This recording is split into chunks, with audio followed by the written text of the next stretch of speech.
అందరికీ నమస్కారం. నేను మీ డాక్టర్ ఆర్బి సుధా. ఇప్పుడు మనం మాట్లాడుకోబోయేది ఏంటి అంటే, ఇప్పుడు మనకు ఉగాది వస్తోంది, అందరికీ తెలుసు. మనం మార్చ్ నెలలో ఉన్నాము.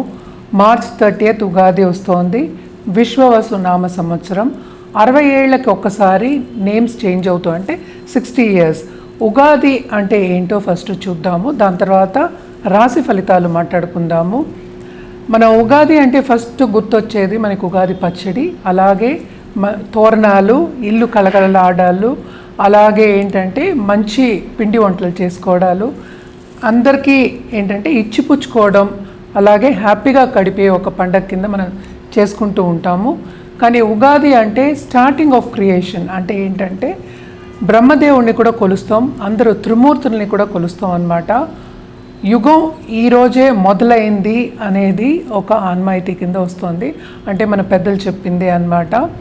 ఈ రోజు నుంచి లోకం పుట్టింది, అందుకోసం ఉగాది అంటాం. యుగం ఆది అంటే స్టార్టింగ్ ఆఫ్ యుగం అనేది అర్థం అన్నమాట. సో ఉగాది రోజున మనం ఎప్పుడు చేసుకునేది ఏంటంటే ఉగాది పచ్చడి చేసుకుంటాం. అందరికీ తెలుసు షడ్రుచులు ఉంటాయి. ఎందుకంటే లైఫ్ అనేది 6 కలయిక, అంటే ఏంటి, మనకి స్వీట్ ఉంటుంది, సాల్ట్ ఉంటుంది, అలాగే పులుపు ఉంటుంది, అలాగే ఆశ్చర్యం అంటే ఆస్ట్రింజెంట్ అంటాం, వగరు అంటాము, అలాగే కారం కూడా ఉంటుంది. ఇవన్నీ కలయికే కదా మనకి లైఫ్ అనేది. సో లైఫ్ కూడా అన్ని కలయికలు మనం యాక్సెప్ట్ చేసి ముందుకెళ్ళాలి అనడానికి మనం ఉగాది పచ్చడి అనేది చేసుకుంటాము. దాంట్లో చేదు కూడా మనం కలుపుకుంటాం. అంటే బతుకు అనేది అలాగే ఉంటుంది, ఎప్పుడు ఒకలా ఉండదు కదా. అలాగే ఏంటంటే ప్లానెటరీ పొజిషన్స్ కూడా ఎప్పుడు ఒకలాగే ఉండవు. పుట్టినప్పుడు ఏంటంటే మీ ఫోటోగ్రాఫ్ ఆఫ్ హెవెన్ అని చెప్తూ ఉంటాను ఎప్పుడు నేను.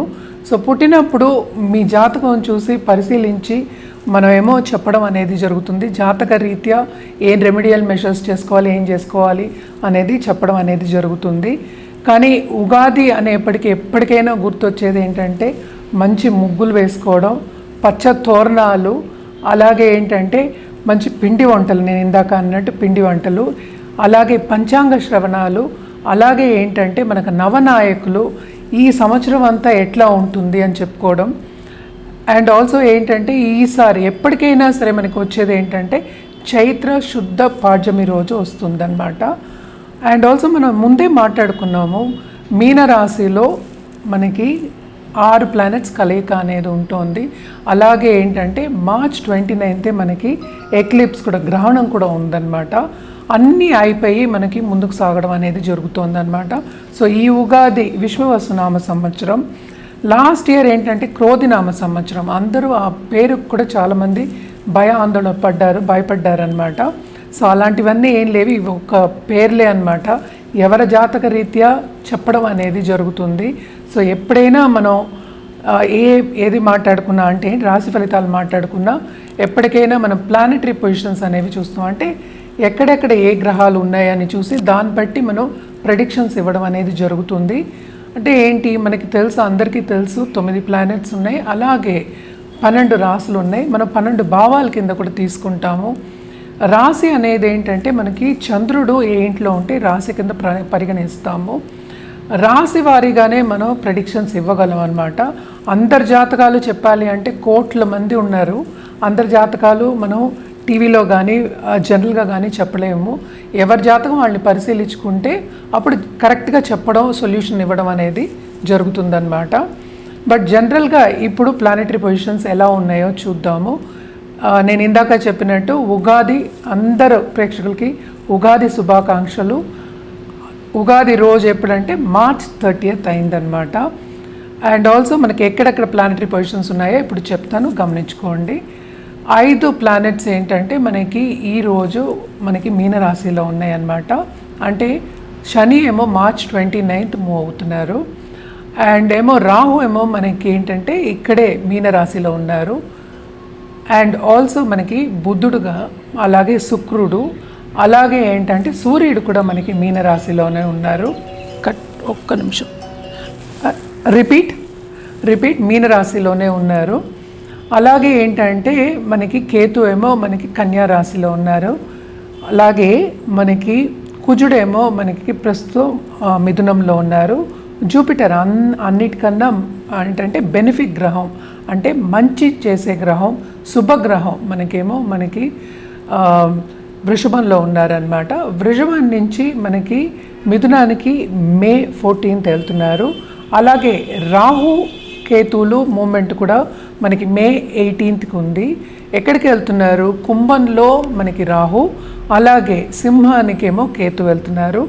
అలాగే మనం చూసాము అంటే మనకి జూపిటర్ కూడా ఈ సంవత్సరం అంతా మిథునంలో మళ్ళా కర్కాటకంలో సంచరిస్తున్నారనమాట. అండ్ ఆల్సో ఏంటంటే మనకి మార్స్ అంటే కుజుడు, అన్నిటికన్నా ఏంటంటే మనకి ఇంటర్పర్సనల్ రిలేషన్షిప్స్కి మనం ఎప్పుడైనా కుజగ్రహాన్ని చూసుకుంటాం, కుజ అనుగ్రహం ఉండాలని చూసుకుంటూ ఉంటాం, ఎస్పెషలీ దాంపత్య జీవితానికి అలాగే మాంగళ్య బలానికి.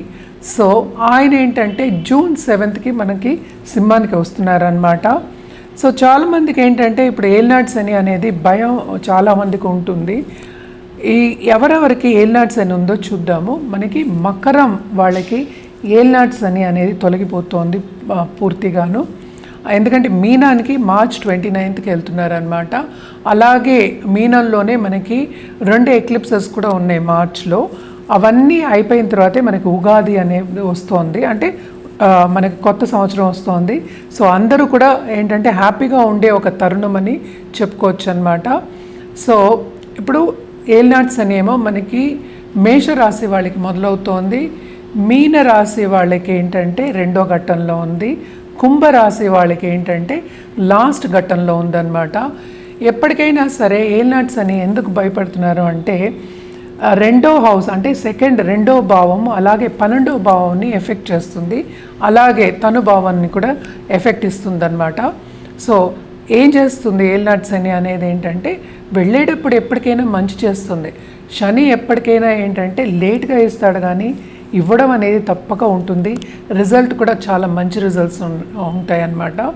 ఏల్నాడ్స్ అనిలో పైకి వచ్చిన వాళ్ళు బోల్డంతమంది ఉన్నారు. ఏదైనా సరే వ్యక్తిగత జాతకం మీదే ఆధారపడి ఉంటుందన్నమాట. మనం మాట్లాడుకునేది ఏంటి, మనకి ఇప్పుడు శుక్రుడు కానీ బుధుడు కానీ ఏంటంటే రిట్రోగ్రేషన్లో ఉన్నారు, అలాగే కొంత కంబషన్లో ఉన్నారు స్టార్టింగ్ ఆఫ్ దిస్ ఇయర్. అలాగే ఏంటంటే శుక్రుడు ఉచ్చస్థితిలో ఉన్నారు, మనకి బుధుడేమో నీచిపడి ఉన్నారు అన్నమాట. సో ఇది ప్రస్తుత ప్లానెటరీ పొజిషన్స్ ఈ సంవత్సరం మొదట్లో స్టార్టింగ్ ఆఫ్ దిస్ ఉగాది అన్నమాట. ఈ సంవత్సరం నేను చెప్పినట్టు విశ్వవసునామ సంవత్సరం, తప్పక అందరికీ బాగుండాలని కోరుకుందాము. రెమెడియల్ మెషర్స్ కింద అంటే పరిహారాల విషయానికి వస్తే కనుక జనరల్ పరిహారాలు ఎప్పుడు మనం చెప్తూ ఉంటాము. జనరల్ పరిహారాలు ఏంటంటే అందరూ నవగ్రహ స్తోత్రాలు, అలాగే నవగ్రహ హోమాలు, కొంతమందికి ఏంటంటే లక్ష్మీ గణపతి హోమాలు కూడా మనం చెప్తూ ఉంటాము. మోస్ట్ ఇంపార్టెంట్ ఏంటంటే రాహుకేతు కూడా మూవ్ అవుతున్నారు, మేలో మూవ్ అవుతున్నారు, నేను ఆల్రెడీ చెప్పున్నాను. ఈ మూమెంట్ కూడా కొంచెం డిఫికల్ట్ మూమెంట్ కనుక తప్పక రాహుకేతు పూజలు చేయడం చాలా మంచిది. అంటే శాంతి పూజలు నేను చెప్పేది. తప్పక ఇవన్నీ చేసుకుంటే మీకు ఇంకా బాగుంటుంది. ఎవరైనా నిత్యం పూజ చేస్తున్నారు అంటే ప్లీజ్ కంటిన్యూ, అంటే అదే చేస్తూ ఉండండి. దానికి అడిషన్గా ఇవన్నీ చేసుకోవచ్చు. మనం ఎప్పుడు మాట్లాడుకున్నట్టు మనకి తెలుసు 12 రాశులు ఉన్నాయి. సో రాశి ఫలితాలు ఈ ఉగాది నుంచి నెక్స్ట్ ఉగాది కూడా మనకి మార్చ్ 2026లోనే వస్తుంది అన్నమాట. సో ఈ సంవత్సరం అందరికీ ఎలా ఉండబోతోంది, ఏ రాశి వారికి ఎలా ఉండబోతోంది, ఏ పరిహారాలు చేయాలి, ఎప్పుడు చేయాలి అనేది చూద్దాము. ఎందుకంటే జూపిటర్ మూమెంటు ఉంది, శని మూమెంటు ఉంది, అలాగే రాహుకేతులు అంటే మేజర్ ప్లానెట్స్ ఇవన్నీ. మిగతావన్నీ ఏంటంటే 40 రోజులకి 30 రోజులకి మారుతూ ఉంటాయి. సన్ మనకి తెలుసు 30 రోజులకు ఒకసారి మారుతూ ఉంటారు. అండ్ ఆల్సో మనకి మూన్ అంటే చంద్రుడేమో 2 రోజులకు ఒకసారి మారుతూ ఉంటారు. అలాగే ఏంటంటే మనకి కుజుడు కానీ లేకపోతే బుధుడు కానీ లేకపోతే శుక్రుడు కానీ 30 రోజుల నుంచి 45 రోజులు. కొన్నిసార్లు ఏంటంటే రిట్రోగ్రేషన్ అంటే నీచిపడడం, అలాగే రిట్రోగ్రేషన్ అవ్వడం, మళ్ళీ డైరెక్ట్ అవ్వడం, ఇవన్నీ ఉంటూ ఉంటాయి అన్నమాట. సో జనరల్గా ప్రెడిక్షన్స్ అనేవి మనం చెప్తున్నాము.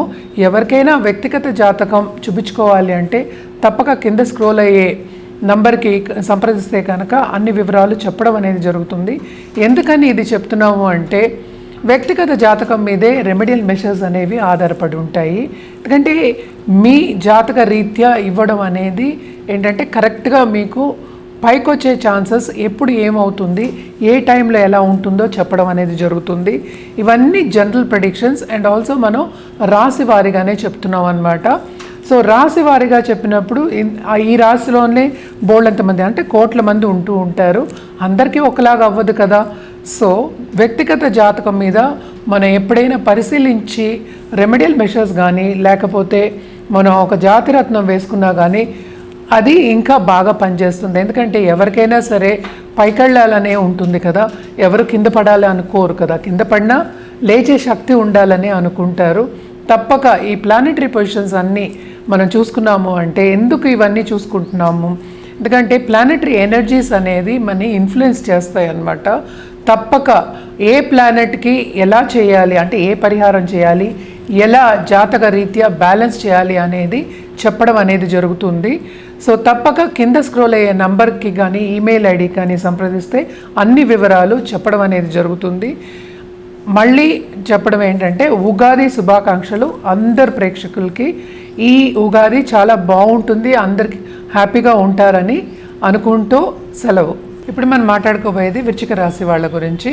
వృశ్చిక రాశి వాళ్ళకి ఈ సంవత్సరం అంతా మిశ్రమ ఫలితాలు ఘోషిస్తున్నాయని చెప్పాలి. ఎందుకంటే శని పొజిషన్ బాగుంది, అంటే 5th శని ఉన్నారు, 4th లార్డ్ ఉన్నారు. తప్పక కేంద్ర కోణాధిపతి ఆయన మంచి యోగాలు ఇస్తారు. కానీ ఈ రాశికి అధిపతి ఆయన కుజుడు స్టార్టింగ్ ఆఫ్ దిస్ ఇయరే మనకేంటంటే కొంచెం స్తంభించి ఉన్నారనమాట. సో పైకి వద్దాము దూసుకెళ్ళిపోదాము అనుకునే వాళ్ళందరికీ కొన్ని అవంతరాలు వచ్చే ఛాన్సెస్ ఉన్నాయి. ఎస్పెషలీ కెరియర్ పాత్లో ఎవరైనా అడిగేది ఏంటి, డబ్బు సంపాదిస్తామనే అడుగుతారు. సో మనం చేసే పనిని పట్టే కదా డబ్బు సంపాదన అనేది ఉంటుంది. సో దాంట్లో అవంతరాలు వచ్చే ఛాన్సెస్, అడ్డంగాలు వచ్చే ఛాన్సెస్. చాలామంది ఏంటంటే సపోర్ట్ సిస్టమ్ ఉండదు. ఎందుకు సపోర్ట్ ఉండదు అంటే మనకి మేలో కూడా మనకి జూపిటర్ ఏమో మూవ్ అవుతున్నారు. సో దాని తర్వాత కొంతవరకు వీళ్ళకి లక్ అనేది ఈ సంవత్సరంలో కొంచెం తక్కువ ఉంటుంది కనుక కొంతవరకు జాగ్రత్తగా ఉండడం అనేది మంచిది. ఎందుకంటే ఖర్చులు అధికమవుతాయి. అలాగే ఏంటంటే కొన్ని ఆబ్స్టికల్స్ నేను ఇందాక చెప్పినట్టు కొన్ని ప్రాబ్లమ్స్ వచ్చే ఛాన్సెస్ ఎక్కువ కనిపిస్తున్నాయి. మనం వీళ్ళకి సూచన చెప్పడం ఏంటంటే ఎక్కువ ఏంటంటే మన లీగల్ ఇష్యూస్ కానీ లేకపోతే ఒకళ్ళ దగ్గర కోట్లాటికి వెళ్ళడం కానీ ఇలాంటివన్నీ చేయొద్దు. కొంచెం జాగ్రత్తగా ఉండడం అనేది మంచిదన్నమాట. కొంచెం ఏంటంటే దాంపత్య జీవితంలో కూడా అనుకూల పరిస్థితి అనేది కొంచెం తక్కువ ఉంది. సో మిస్అండర్స్టాండింగ్ వచ్చే ఛాన్సెస్ ఉన్నాయి, ఎడబాటు వచ్చే ఛాన్సెస్ కూడా కనిపిస్తున్నాయి. కుటుంబాల్లో కొంతవరకు ప్రాబ్లమ్స్ వచ్చే ఛాన్సెస్ ఎక్కువ కనిపిస్తున్నాయి అన్నమాట ఈ సంవత్సరం. సో కొంచెం జాగ్రత్తగా ఉండడం అనేది ఎప్పటికైనా మంచిది. అండ్ ఆల్సో మనకి జూన్ తర్వాత వీళ్ళకి కొంతవరకు ఏంటంటే ఊరట బాగుంటుంది. ఎందుకంటే మనకి కుజుడేమో మనకి 10th హౌస్లోకి వెళ్తారు. సో కెరియర్ డెవలప్మెంట్ అనేది రిపీట్. సో కొంతవరకు ఏంటంటే ఊరట కలుగుతుంది వీళ్ళకి జూన్లో. సో దేంట్లో బాగుంటుంది వీళ్ళకి, కెరీర్ విషయంలో బ్రహ్మాండంగా ఉంటుంది. ఎందుకంటే ఈ రాశికి అధిపతి 10th వస్తున్నారు, కానీ 10th కూడా కేతు ఉన్నారు. సడన్గా వీళ్ళకి మంచి గొప్ప ఆపర్చునిటీస్ వచ్చే ఛాన్సెస్ జూన్ తర్వాత second half of this year ఉంటుంది, బాగుంటుంది ఆ టైం నుంచి వీళ్ళకి. అందుకనే మనం ఏంటంటే మిశ్రమ ఫలితాలు ఘోషిస్తున్నాయని చెప్తున్నాం అన్నమాట. తప్పక వీళ్ళ ఖర్చులు ఏంటంటే పెద్దవాళ్ళ గురించి, ఇంట్లో ఉన్న పెద్దవాళ్ళ గురించి కొంచెం యాంగ్జైటీ కూడా ఎక్కువ అవుతుంది, ఒత్తిడికి గురవుతారు. అలాగే ఖర్చులు కూడా అధికమవుతాయి. అండ్ ఆల్సో ఈ రాశిలో ఉన్న వాళ్ళ పిల్లల మూలంగా కూడాను కొంతవరకు ఖర్చులు అనేవి అధికం ఉంటాయి అన్నమాట. సో ఫైనాన్షియల్ ప్లానింగ్ చేసుకోవడం అనేది వెరీ వెరీ ఇంపార్టెంట్. బిజినెస్ పీపుల్కి మాత్రం చాలా బాగుంటుంది. ఎందుకంటే మనం చూసామంటే 5th అంటే 4th లార్డ్ 5th ఉన్నారు, మనకి తెలుసు. శని ఈ రాశికి అధిపతి మాత్రం నీచపడుతున్నారనమాట జూన్లో. సో జూన్కి ముందు మనం మాట్లాడుకునేది మేలో. సో జాగ్రత్తగా ఉండడం, ఆ టైంలో పర్సనల్ డెవలప్మెంట్ మీద ధ్యాస పెట్టడం, ఫైనాన్షియల్ ప్లానింగ్ చేసుకోవడం అనేది వెరీ వెరీ ఇంపార్టెంట్. ఎందుకంటే సేవింగ్స్ అనేది కొంచెం తక్కువ ఉంటాయి. సో తప్పక రెమెడియల్ మెషర్స్ చేయడం అనేది ఎక్స్ట్రీమ్లీ ఇంపార్టెంట్ అన్నమాట. కుజుడికి రెమెడియల్ మెషర్స్ చేయాలి అంటే ఏం చేయాలి, మంగళవారం దుర్గాదేవికి పూజించడం చాలా మంచిది. అలాగే దాంపత్య జీవితంలో కూడా కొంతవరకు ప్రాబ్లమ్స్ ఉన్నాయన్నాను కనుక తప్పక ఒక ముత్తైదుని ఇంటికి పిలిచి వాయనం ఇవ్వడం కానీ భోజనం పెట్టడం కానీ మంచిదన్నమాట. లేకపోతే కొంత పెరుగన్నం పెట్టినా కూడా సరిపోతుంది. సో మీకు ఎవరికి ఎలా వీలుంటే అలా చేసుకోవచ్చు. ఈ సంవత్సరం అంతా కొంతవరకు మిశ్రమ ఫలితాలు ఘోషిస్తున్నాయనే చెప్పాలి. ఎత్తు తగులు అనేది కామన్ ఎవరికైనాను. బట్ వృశ్చిక రాశి వాళ్ళకి కెరియర్ డెవలప్మెంట్ ఆఫ్టర్ జూన్ బాగుంటుంది. సో భాగ్యం కూడా అదే టైంని డెవలప్ అవుతుంది, బాగుంటుంది ఆ టైం నుంచి అనే చెప్పాలి. స్పిరిచువాలిటీ కూడా, అంటే స్పిరిచువాలిటీ మీద మక్కువ చూపించడం అనేది జరుగుతుంది, ఆ దిశగా నడవడం అనేది జరుగుతుందన్నమాట. ఏదైనా వ్యక్తిగత జాతకం పరిశీలించుకుంటే ఇంకా మనం ఏంటంటే తుల్యంగా చెప్పడం అనేది జరుగుతుంది.